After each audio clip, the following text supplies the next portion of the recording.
is CGTN, China Global Television Network.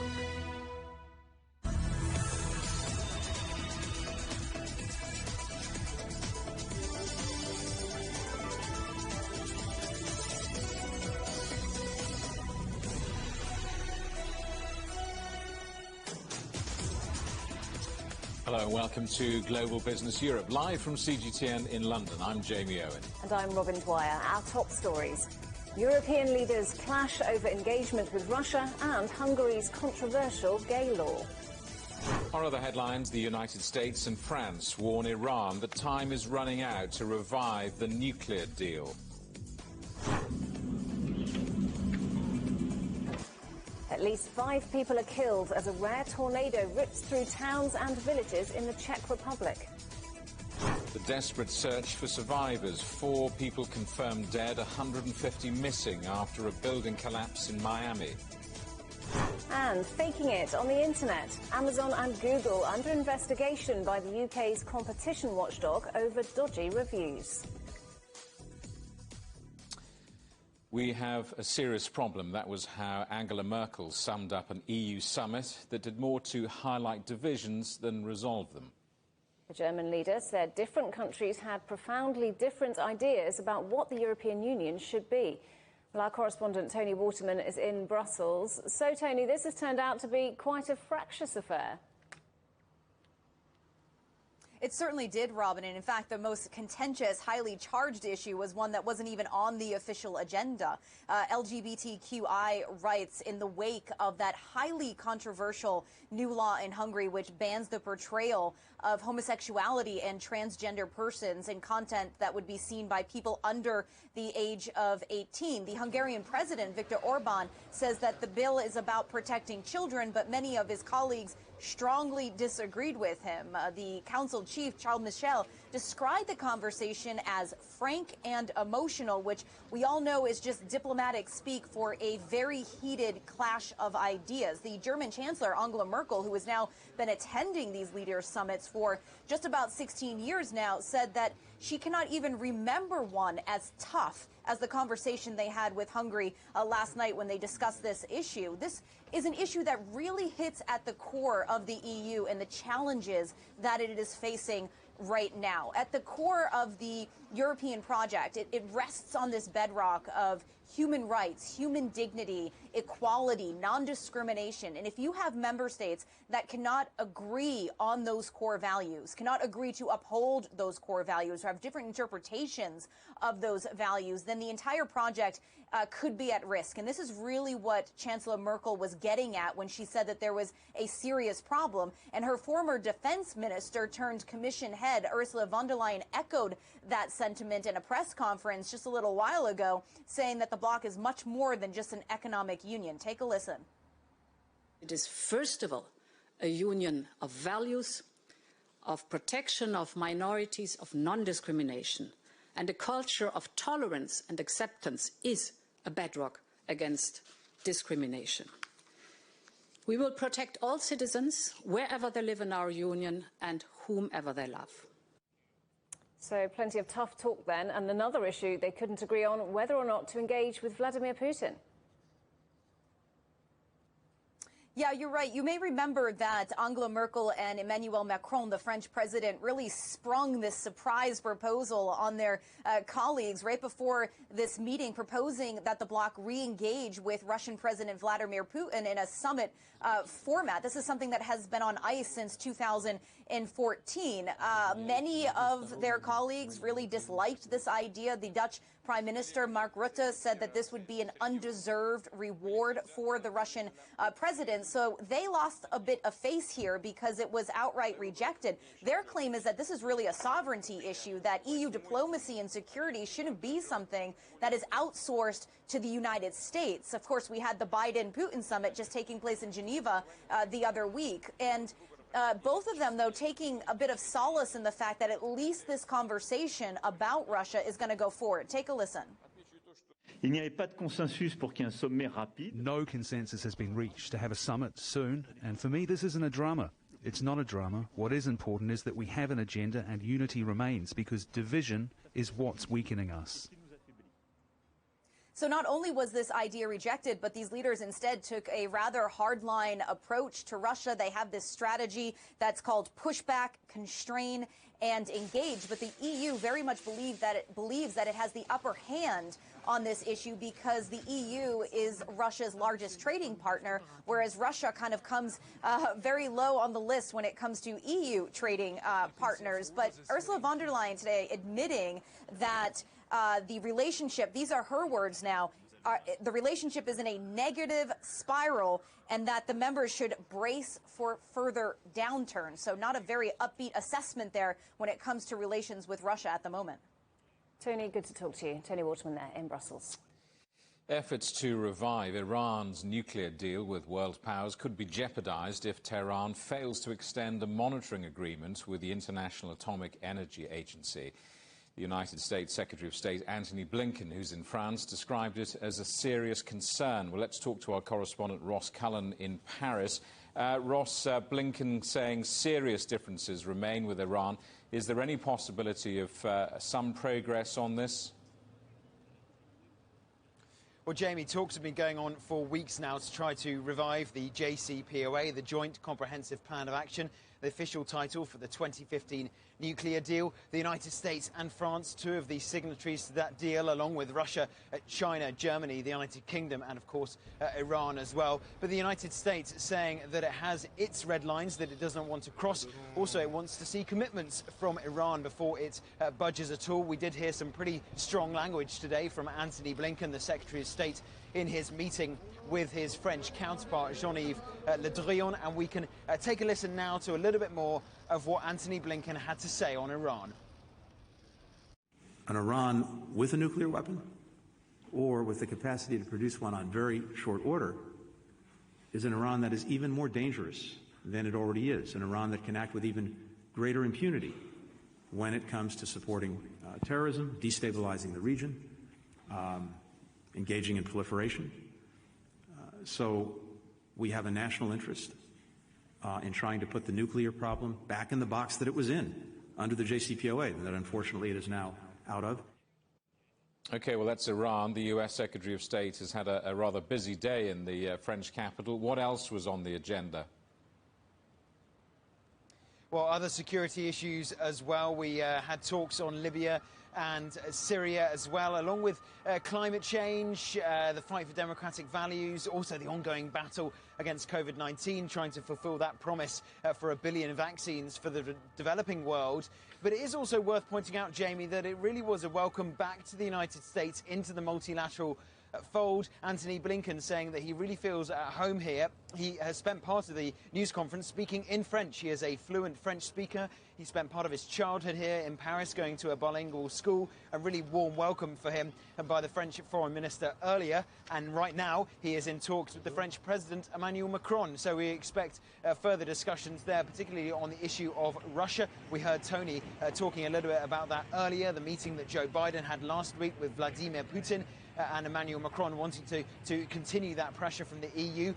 So Antony Blinken will be continuing that conversation with Emmanuel Macron, but they will also be talking about China, saying that they do need to come up with a coordinated approach when it comes to countries that they see as breaking the rules-based international order. And those two countries that they do list at the top of that is Russia and China. So discussions ongoing right now between Antony Blinken and Emmanuel Macron in the palace just across the road from where we are here in the French capital. Where does he go next? He goes to Italy and the Vatican City ahead of the G20 foreign ministers meeting next week. Ross Cullen in Paris, thank you very much. US President Joe Biden is meeting the Afghan president in Washington later. The trip by Ashraf Ghani comes as fighting between Afghan security forces and Taliban militants has surged, with US troops withdrawing from the country. Sultan Faizi reports from Kabul. Afghanistan is in fire. Afghan leaders have left for US. Intensified gun battles are underway in more than 20 provinces of Afghanistan. The peace process is kind of halted. We haven't heard anything from Doha yet. And the country is going through an ambiguity, which is a crossroad. Afghanistan has now two options: either go with a civil war or to go with a political settlement. So Afghanistan's people have left in between these two significant options that now the country has been facing. So all these factors have not affected the pullout the process or the process of withdrawal. Since we haven't heard from the US or the international troops after they announced more than 50% of the troops have withdrawn from the country, but then we haven't heard anything. Today we heard some voices from US that some senators have been raising their voices asking to halt the withdrawal process. Sultan Faizi there, reporting from Kabul. You're watching CGTN. Still ahead, lawmakers in the United States agree the first tranche of President Biden's infrastructure spending plans, but big disagreements remain.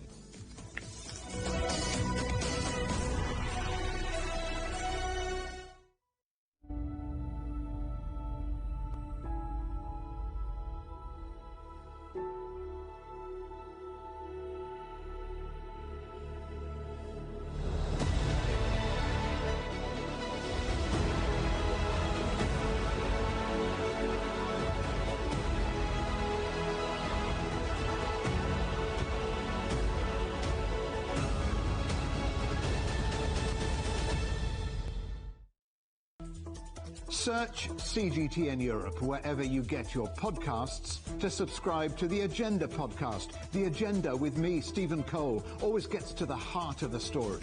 Just subscribe today and listen now. Covering the world from 4 continents. A new horizon. Teams in Beijing, Washington, D.C., Nairobi, and London. Who connect, interact, and inquire. To bring you the stories that matter to all. The Link, only on CGTN. Facing the unknown is always difficult. In a world in turmoil, it's easy to lose orientation. But when the storms come, we have to see the possibilities. Reinvent. Find new opportunities. Discover a path forward. CGTN. See the difference.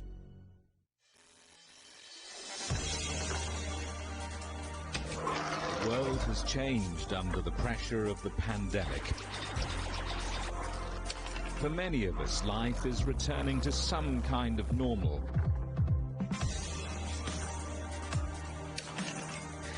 As we're adapting to changes in all of our lives, let Global Business Europe be your guide to the new normal. Join us weekdays on CGTN.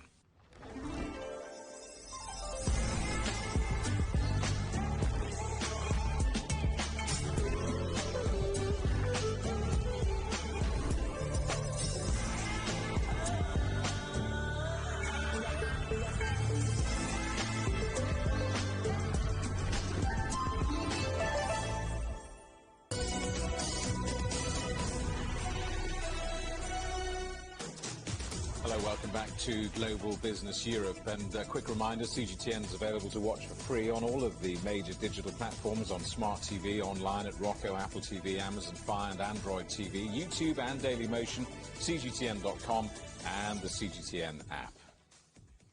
A tornado has ripped through 7 villages in the Czech Republic, killing at least 5 people and injuring hundreds of others. The country's Prime Minister is visiting the region after returning from the EU summit in Brussels. Our correspondent Penelope Learch reports. Swirling in an anonymous vortex, destroying everything in its path. The first tornado to hit the Czech Republic in 3 years, far stronger than those that have come before it. Winds were clocked between 200 and 300 kilometres an hour, meteorologists ranking it an F3 on the Fujita scale, signifying severe damage. Daylight revealing the full extent of the devastation across the South Moravia region. Cars flattened, buildings ripped apart, and more than 100,000 homes left without power. I can't even describe it. It was like a war zone. Everything was spinning around and flying in the air. It took our roof away. All the windows, it took everything. It flew through here. Everything we have is in the courtyard. There used to be 2 rooms above this. Now they are not there. The ceiling collapsed. If somebody was there... More than 100 fire units and emergency services are searching for people in the rubble. Rescuers coming from across the country, as well as nearby Austria and Slovakia. Charity donations are flooding in, along with offers of emergency accommodation. The Czech government has released close to $500,000 in emergency aid, with more promised in the coming days. Penelope Leash, CGTN. 4 people are known to have died in Miami as rescuers continue searching the rubble of a collapsed apartment building for signs of life. 159 people are still missing. Trained dogs and sonar are being used to search the building, which collapsed after midnight on Thursday. Well, CGTN's Nitza Soledad Perez is there for us. So, Nitza, what's the latest? Robin, it's a summer Friday afternoon here in Miami. Hope is starting to fade. The number of unaccounted people has risen to 159. That's a dramatic increase from 99 last night. The search and rescue teams worked overnight around the clock, managing to rescue 3 bodies. At this moment, the official death toll is 4 people. They brought heavy machinery that I'm not sure if you can see from this vantage point to try to move the big and heavy pieces of concrete. They're also using sonar devices trying to get any sound coming from the rubble. There's 130 firefighters on the scene. They have 15-minute shifts. Why only 15 minutes? Because they're carrying really heavy equipment, and because of the rain and the wind, the water is up to their chest in many of the tunnels that they're working inside the collapse scene. Now, authorities are trying to stay optimistic, even though they haven't been able to recover or to rescue any survivors in the past 36 hours. This is what they had to say earlier at a press conference. Let's take a listen.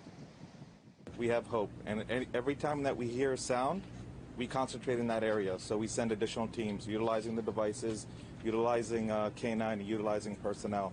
So as we continue to hear those sounds, we concentrate in those areas.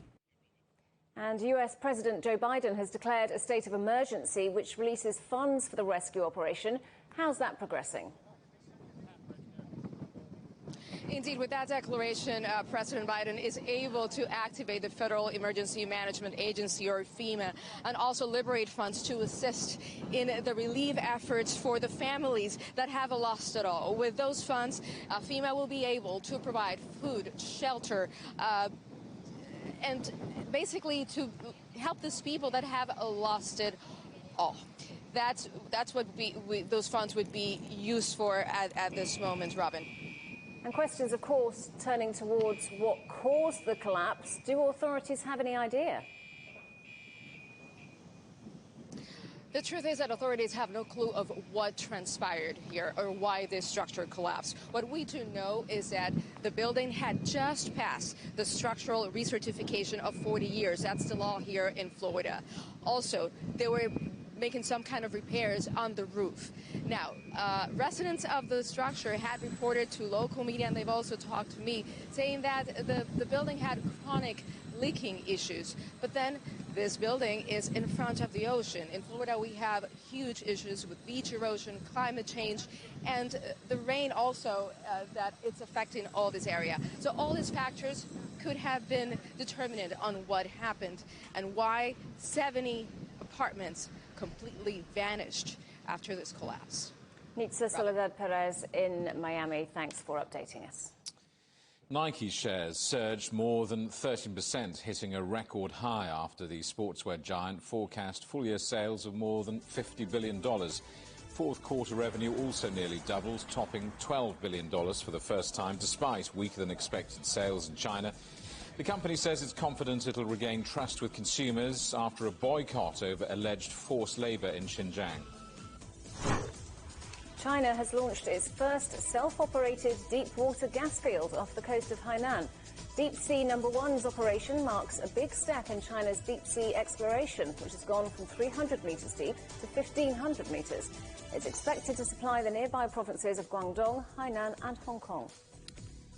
Investors have voted to oust the chairman of the Japanese conglomerate Toshiba. Foreign investors had called for Osamu Nagayama's resignation after the firm was found to have colluded with the Japanese government against the interest of shareholders.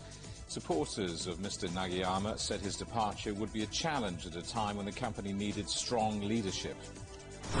Panasonic has sold its stake in electric car maker Tesla for $3.6 billion. The Japanese corporation wants to reduce its reliance on Tesla and raise cash for other investments. Panasonic says it wants to supply batteries to other car makers as the industry shifts to electric vehicles. It insists the sale will not affect its partnership with Tesla. China's Didi looks set to raise $4 billion when it floats on the New York market, possibly as early as next week. Strong demand from investors suggests that the ride-hailing giant will meet its target price of between $13 to $14 per share when it goes public. That would make the listing the biggest by any Chinese firm in the US since Alibaba floated in 2014. Well, staying in the United States, and the first tranche of spending under President Biden's American Jobs Plan has been approved by lawmakers. The deal will eventually allocate billions to upgrade roads, bridges and broadband.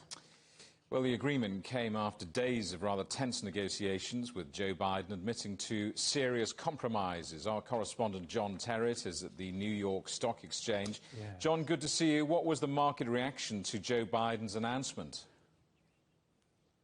Well, the markets liked it.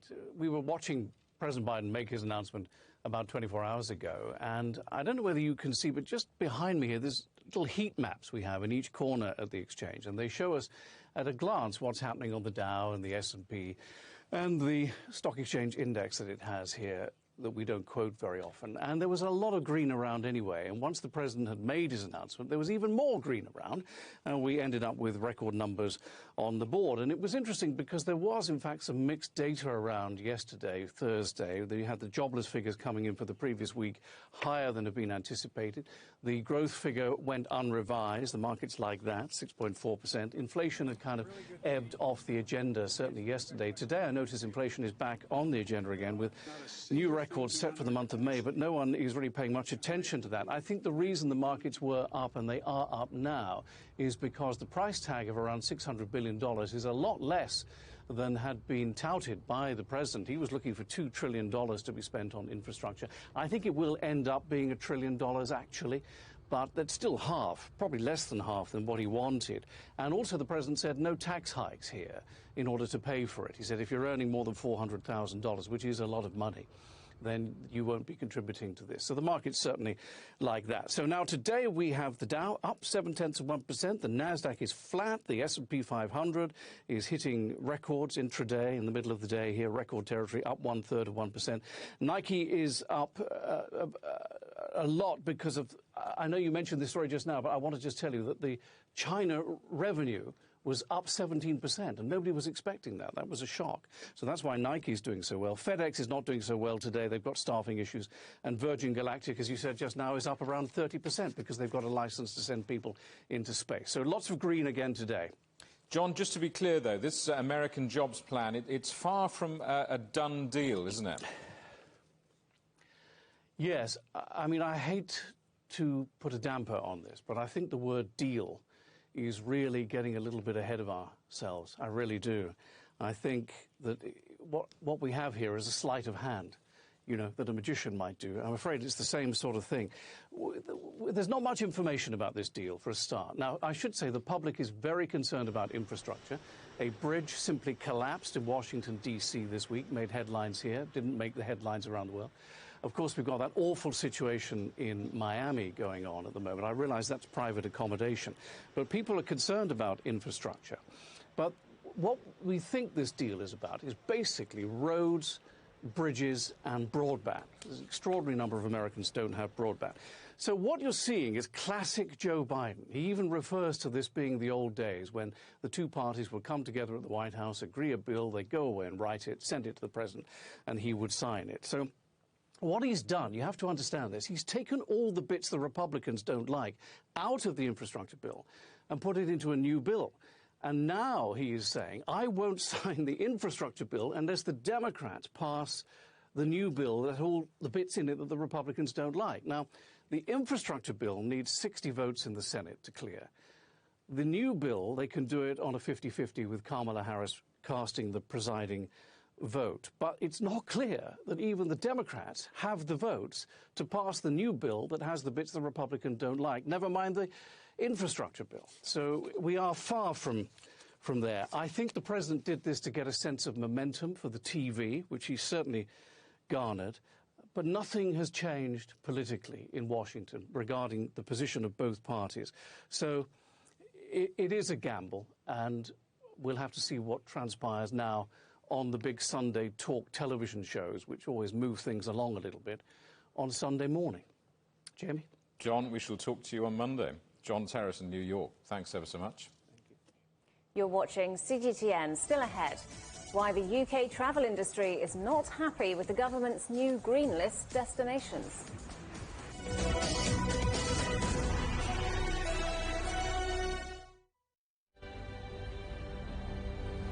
The EU's digital COVID certificate, which offers the promise of unlocking hassle-free travel around Europe this summer.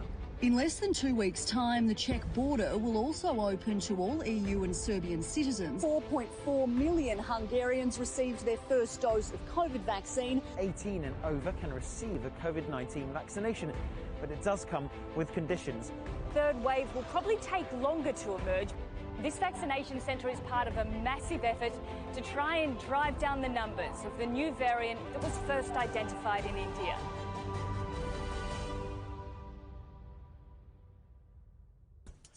On the agenda with me, Stephen Cole, we look up into space. We look down into data. We look at debt. We look at politics. We look at opioids, climate change. We look at all the issues that really matter around the world. But you matter too. We want to tell the stories you want to see and hear about. Make it your agenda.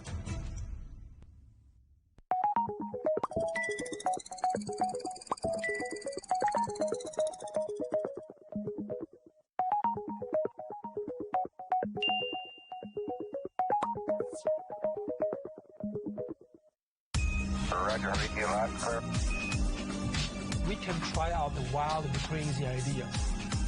Nothing can stop an idea whose time is coming. This idea is coming. I actually feel quite comfortable in isolation. We should all be very basic when we're trying to save the world.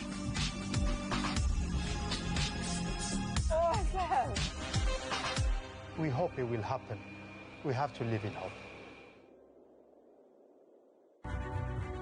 The agreement is signed. But what is the real deal now the UK has left the EU? For trade, for business, for the city, for ordinary people. Make sense of Brexit with CGTN.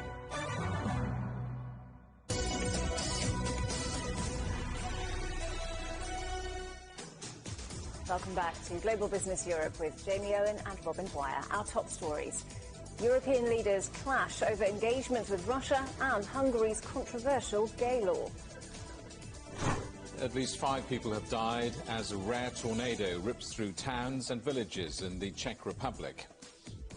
And the desperate search for survivors. 4 people confirmed dead and 150 missing after a building collapse in Miami. Airline and holiday companies are growing increasingly frustrated with the UK's plans to ease travel restrictions, despite the government expanding its green list of safe travel destinations. The airlines say there's still too much uncertainty. CGTN's Andrew Wilson reports. A lucky few have made it to beaches this summer, but only a few. The Mediterranean governments are desperate for holiday business, even as reports suggest the Delta variant, first identified in India but widespread in the UK, is gradually making its way into Europe. The Portuguese government has already conceded that Lisbon is slipping back towards partial or complete lockdown. Cautiously, Britain may have added a few islands, the Balearics, Malta and Madeira in the Mediterranean, and some further afield in the Caribbean and beyond, to its green list. But the big European destinations remain stuck on amber. But the Transport Secretary did add an upbeat tweet to hint that later in the summer, quarantine might be lifted for arriving travellers who've been fully vaccinated. The trouble is, Europe is already openly debating a clampdown on British travellers because the Delta variant is spreading too quickly. The big picture is complex and riddled with uncertainties. We want to flag that up. And I'd say to anybody, of course, travelling for any reason at the moment during this pandemic, do make sure you can rebook your flights, do make sure you've got travel insurance in place, and we have to approach this cautiously. As far as the travel companies and airlines are concerned, the new measures don't go nearly far enough, with talk of 2021 as a lost summer. But some tour operators have at least called it a good first step, and bookings have surged for the new destinations on the list. Which means that restaurateurs like Bernardino Zamora in Mallorca can finally fire up their kitchens again and welcome their best customers. His town of Magaluf, he says, depends on the British. A glimmer of hope in one small corner of the travel economy, happy to get whatever it can in such difficult times. Andrew Wilson, CGTN. Well, Lawrence Young is a virologist at Warwick Medical School at the University of Warwick, and I'm pleased to say he joins us now on the programme. Thanks very much for being with us, Professor. So let's start in the UK, where 95% of cases are now the Delta variant. Why is it spreading so rapidly? Well, we know that this variant is more transmissible, and now from other data we have, we know that it's more than 60% more infectious than the previous variant that was circulating in the UK, the so-called Alpha variant. So it is a much more infectious virus, therefore it's easier to catch and easier to spread. So more infectious then, but is it more dangerous? Hospitalisations are rising, and some of those people are people who'd been double vaccinated. Yeah, there are a few people who are double vaccinated who are getting infected and getting poorly, but the majority of hospitalisations in the UK, which are low in comparison to the number of cases, the majority are in younger individuals who have not been vaccinated or only received one vaccine. We know that overall, full vaccination, that's 2 doses of the vaccine, is very protective against this Delta variant. So what we need to do, not only in the UK but across Europe, is get as many people fully vaccinated as soon as possible. And there's been concern that this variant is going to spread across Europe, with EU officials saying it's likely to make up 90% of cases there by late August. So how concerned should people be? I think we should be very concerned, because we know that this is a virus that is more infectious. We know that 1 dose of vaccine only gives you something like 30% protection. And we also know that across the whole of the EU, only about 3 in 10 people are fully vaccinated. So I think there is real cause for concern, and can fully understand the need to try and limit the spread by not bringing people into mainland Europe who have the possibility of being infected. So do you think vaccination is the key here, or are potentially travel restrictions the measures you would be looking at to try and avoid this spread? I think it has to be a combination of both. I would criticise the way that we in the UK have managed border control. In other words, we haven't been that good at it. And I fully appreciate all of the issues associated with the travel industry, the aviation industry. But I think we're all so close to getting on top of this virus. It seems to me that it's a bit of a shame not to give us all a bit more breathing space for a month or so that we can get more people vaccinated across the EU and indeed in the UK, and can be in a much stronger position knowing that that full vaccination protects even against this Delta variant. And what about the return of major public events? We're seeing things open up. Wimbledon is starting on Monday here in the UK. We're seeing the British Grand Prix being given the go-ahead next month. Are you concerned that that might lead to a further spread? Yeah, I think there is a concern. I mean, data released today from the government around this events research program indicates how being outside in fresh air in well-ventilated spaces obviously is a much lower risk. But even going into places like Wimbledon or Wembley for the football, you can be in enclosed spaces for periods of time that bring you in contact together closely in a way that's difficult to contain, and that's where the virus can spread. And the more people you have, the more pinch points you have with large events, the more likely you are to get spread. And I think until we are confident that we have this virus under control, in other words, more people fully vaccinated, until we get to that stage, I think we have to be very careful. Professor Lawrence Young from Warwick Medical School, thanks very much indeed for joining us on the programme. Thank you. More than 1 million people living in Australia's largest city are under a strict lockdown. Health officials there say the restrictions across much of Sydney are aimed at stopping the spread of a growing cluster of COVID cases driven by the Delta variant. Greg Navarro reports from Sydney. People living here in Sydney have been relatively lucky when it comes to lockdowns over the last 12 months, especially in a country that reacts swiftly when single cases emerge. Lucky until now. The lockdown that was announced here on Friday includes the area behind me, the city of Sydney, as well as 3 other neighboring parts of that city. It means that people living there have to stay at home. They can only leave for very specific reasons. It also means that people who don't live there but work in those areas must also follow the same restrictions. Health officials say that's because they're dealing with the Delta variant, the highly infectious variant of this virus, and they don't want to encourage seeding in the greater Sydney region. Now, the latest round of restrictions comes as New South Wales recorded nearly 24 new cases within the latest 24-hour reporting period, and they've traced this current outbreak, which continues to grow, back to an airport driver, someone that deals with flight crews, international flight crews, and there's some question as to whether he was following the proper protocols put into place. In fact, police are investigating. Police have also announced that they are going to be a lot stricter in encouraging and getting people to follow these restrictions, including handing out very hefty fines and possible jail sentences if people violate them.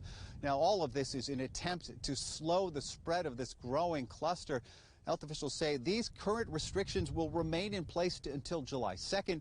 However, they do expect to see more cases, and they say if that happens, they might have to adjust those measures accordingly. Greg Navarro, CGTN, Sydney. Israel says people must again wear masks indoors. It's just 10 days after citizens were allowed to ditch them. This comes amid a sustained surge in coronavirus infections attributed to the highly contagious Delta variant. Israel has one of the world's highest vaccination rates. Almost 60% of adults have received both doses. An opposition blogger arrested after his flight was forced to land in Belarus is now under house arrest.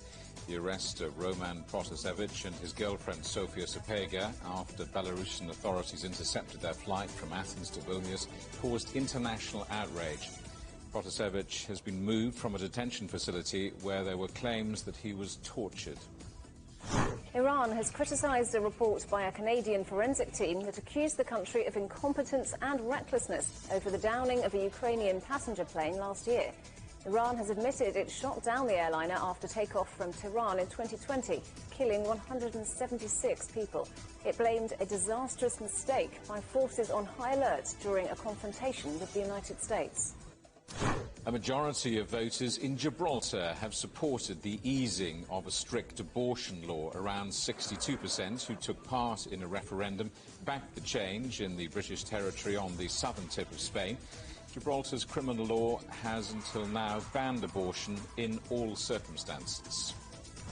China has built a new electric railway in the Tibet region. The opening of the link marks the first time this area has been connected by rail. It's expected to be a big draw for tourists as the route passes through some iconic scenery. Construction took 6 years due to challenging conditions, and most of the new line has been built at an altitude of 3,000 metres. Chilean police officers have rescued 27 people, including 2 children, who were trapped in a blizzard. Rescue workers braved sub-zero temperatures to make the 7-hour trek some 15,000 feet up in the mountains. They then spent hours leading the travellers to safety. No one was reported injured. The former police officer convicted of murdering George Floyd last year in the US city of Minneapolis will be sentenced on Friday. In April, a jury convicted Derek Chauvin of second and third-degree murder, as well as second-degree manslaughter. He could receive more than 30 years behind bars. CGTN's Dan Williams reports now from Minneapolis. Exactly 13 months to the day since George Floyd was killed, the former police officer Derek Chauvin will be sentenced. Chauvin was filmed by a bystander kneeling on Floyd's neck for 9.5 minutes.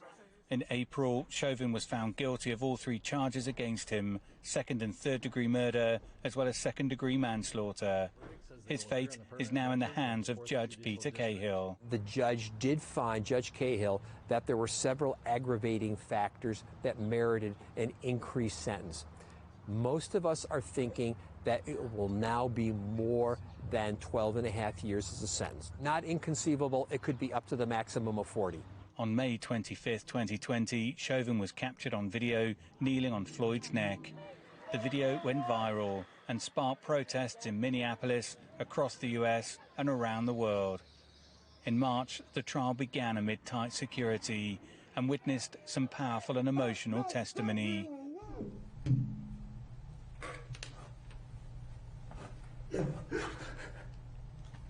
Oh my God. Although the jury found Chauvin guilty of murder, the question remains as to what has actually changed since Floyd's death. Several state and local governments have instituted reforms to tighten policing, including enacting bans on chokeholds. But at the national level, movement is lagging. The George Floyd Justice in Policing Act passed in the US House of Representatives, but it remains stalled in the Senate. And for some Minneapolis residents, there is frustration. We're still shooting for them to pass these bills and pass these laws. And no, it's not happening quick enough. It should be.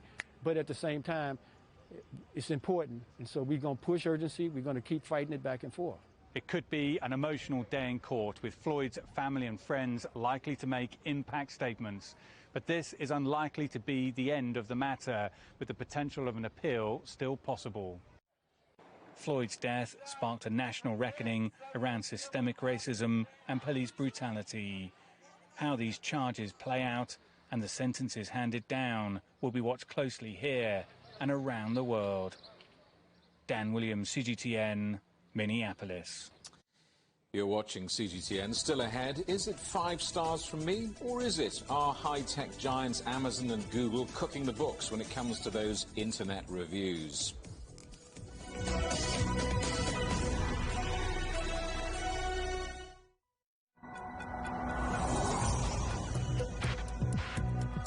Each day, there are millions of stories.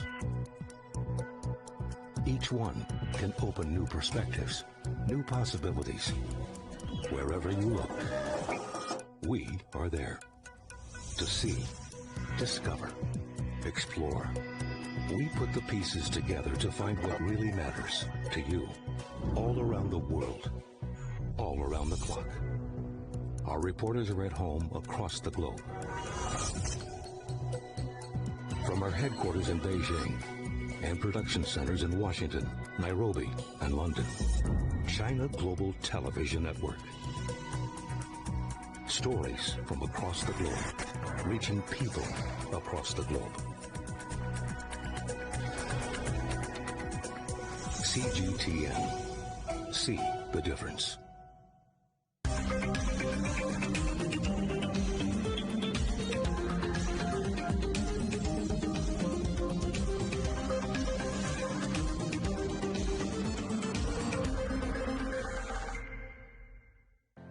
Murray, what would you say is a good question? Stephen, I'd say it's one where there's always more than one answer. The Answers Project is a new podcast series from CGTN Europe. With me, Stephen Cole. And me, Mari Beveridge. In each episode, we'll take a complex question. And with the help of some of the world's foremost experts, shine light on some of the answers. So join us for The Answers Project. Available wherever you get your podcasts.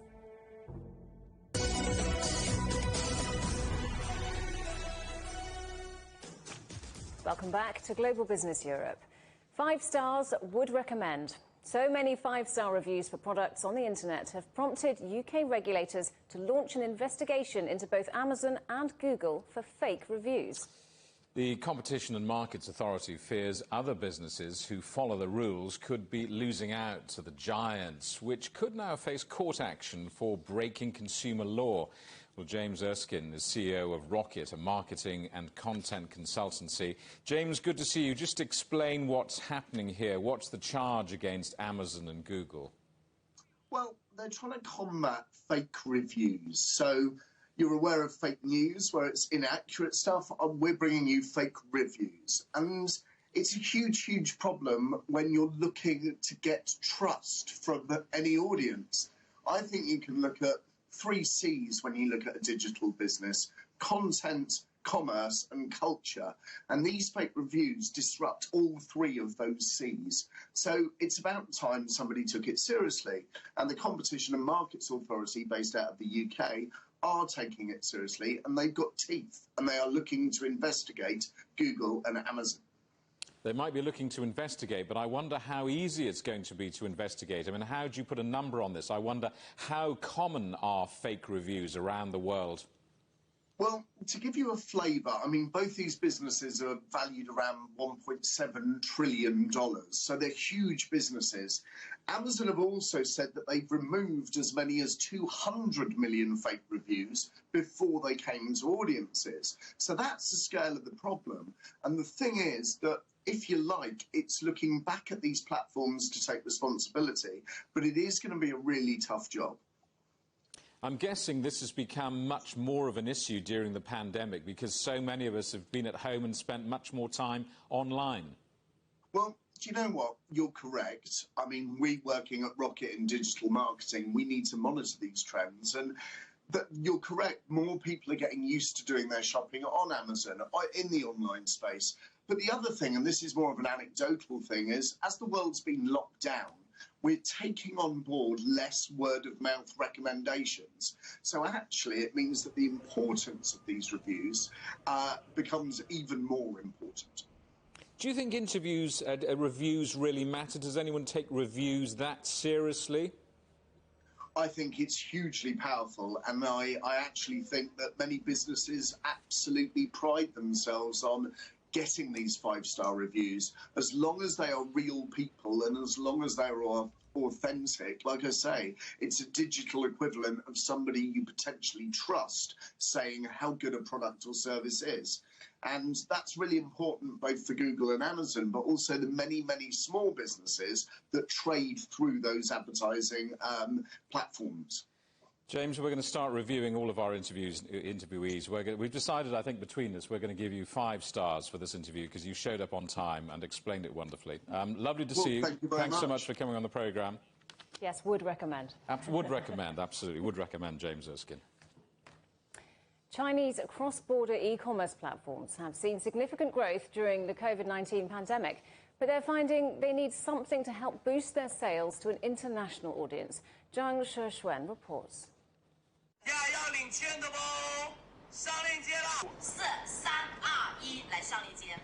For many in China, this is a common sight at home in the evenings, taking a look at their phone screens, watching favorite live stream hosts or hostesses, and hoping to get their ideal product at a cheaper price. But wait, what if the person watching that live stream is a foreigner? While foreign hosts are coming to the rescue of the Chinese cross-border live streams. And also, they have not only 1 or 2, they have 3 factors. 23-year-old Aslibek Konkujai from Uzbekistan has already done more than 40 live streams on cross-border e-commerce platforms in China since last year. He mainly promotes machinery and sports products to clients in the US or Europe. It was China's rapid development of online business that triggered his interest. Aslibek is primarily promoting products to overseas corporate buyers, which means he can sometimes generate orders worth more than $120,000 with one show. I also realized that I can connect people from my country, especially like sellers, especially entrepreneurs who are looking for some products here in China, and I can help them through this e-commerce platform to find all the products which they want. Live stream give me opportunity to find more suppliers, to understand better products, and build this better trust between sellers and entrepreneurs. Cross-border e-commerce has become a vibrant force driving China's foreign trade, growing by almost 10 times during the past 5 years. Measured by either imports or exports, cross-border e-commerce has been expanding much faster than the overall foreign trade. And to keep up a strong growth pace, overseas live streaming hosts are just what the market needs. Cross-border e-commerce platform AliExpress started to see an uptick in overseas live streaming host numbers a year ago. And by now, it has several thousand. We have our standards for hosts, so we've cooperated with some organizations to train them. Overseas hosts have a natural advantage in that they know more about the foreign market and consumers there, so they can solve their problems from their perspectives. There are content and delivery regulations for China's live streaming industry, however. The problem is that the current Chinese regulations were not written for foreign language content. Domestic platforms usually use Chinese to detect live streaming content, and those algorithms and technologies are not designed for use with English. Some domestic platforms have banned overseas hosts so as to avoid potential risks. Given the booming cross-border e-commerce sector, however, clearer regulations could be coming. A State Council executive meeting on Tuesday heard that policies to support cross-border e-commerce development are on the way. Zhang Shixuan, ICS for CGTN, Shanghai. Europe.cgtn has all the week's top stories from China. Here's a quick look.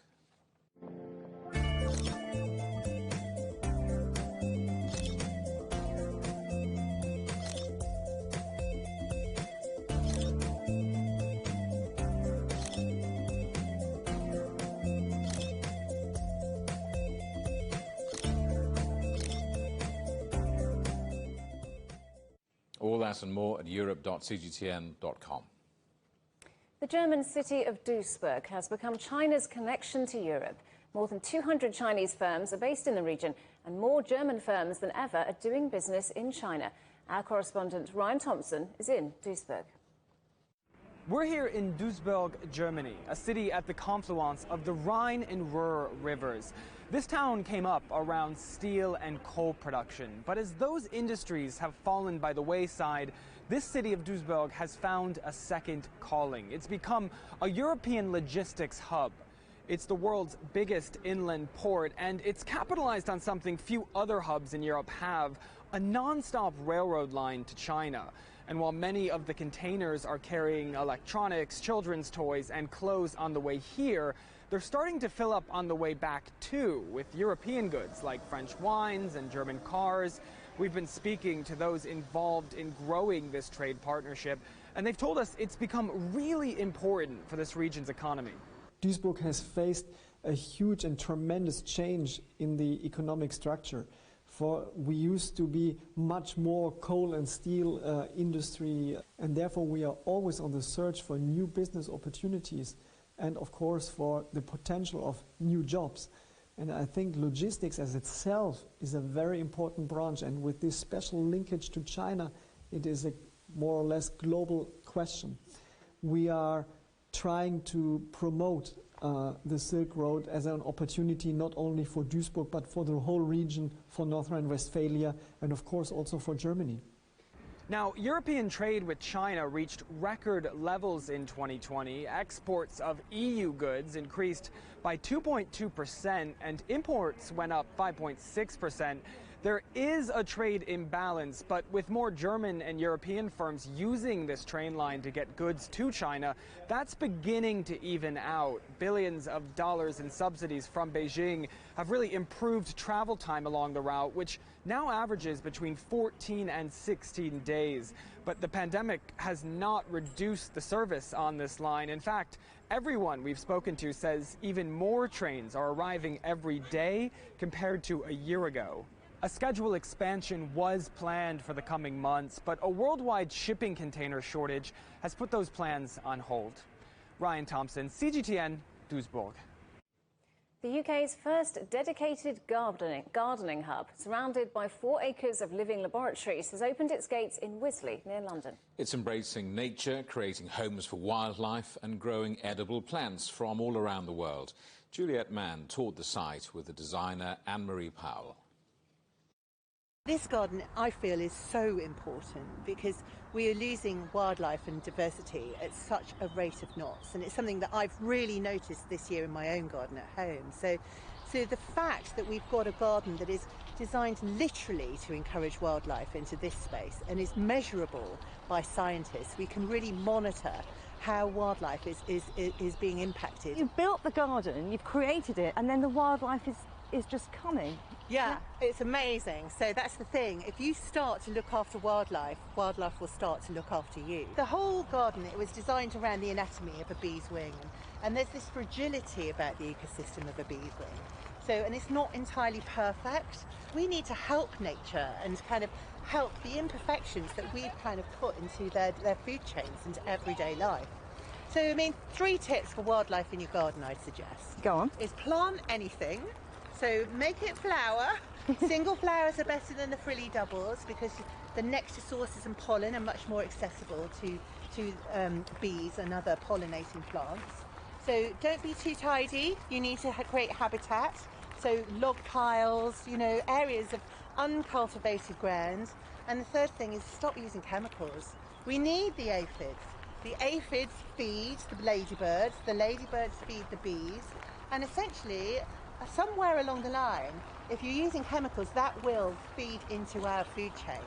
Now, there are 3 zones. There's the wildlife one to encourage the maximum pollination and nectar making and just to draw in lots of life. There's the well-being garden, yes, which is to make us tap into feeling good, yep, and recognise how the environment can help us. And then there's this food garden, which you have played a part in. This isn't the food garden, Julia. This is not the food garden. That's here. Come with me, I'll show you. So this is a learning space, which is really important. I need to learn, yeah. Because our children are the future. So, and it's just so wonderful to be able to bring children to horticulture and gardening. My children were not interested at all in gardening. So until lockdown, and then they started to notice wildlife. And then wanting to encourage birds into the garden has encouraged them to be noticing what plants they need to grow in order to do that effectively. So we've also grown a lot more food. So if you come with us here, so this is the World Food Garden down here. So you can see here, this is another acre, which will hopefully inspire people to be growing edible crops. The first segment is the flower and herb garden. The second is the good to grow crops, so all of the vegetables that are easy for people to grow. We want people to succeed. And in the third section, there is a world food maze, which includes lots of different food from all over the world, just to see if you want to have a crack at trying to grow something a little bit more unusual. We're hoping that that will inspire food conversations everywhere. Now, how far can you throw a paper plane? Maybe it's not something you've done since childhood, but at the European Paper Plane Championships in Salzburg, the victor, Serbia's Lazar Krstić, has thrown a plane over 50 metres. To see him in action, europe.cgtn.com. And from paper planes to the final frontier, Richard Branson's space travel company, Virgin Galactic, says it's had approval from US regulators to begin civilian flights into space. Last month, it completed its first manned space mission from its base in New Mexico. The company says the rubber stamp should mean more fully crewed test flights over the summer months. The headlines again. European leaders clash over engagement with Russia and Hungary's controversial gay law. And the desperate search for survivors continues. 4 people confirmed dead and 150 people missing after a building collapse in Miami. And that's it for Global Business Europe. Thank you for watching. We're on smart TV apps such as Roku, Apple TV, Amazon Fire and Android TV, YouTube and Dailymotion, CGTN.com and the CGTN app. We'll see you again on Monday, same time, same place. From all the team here in London, goodbye. Goodbye.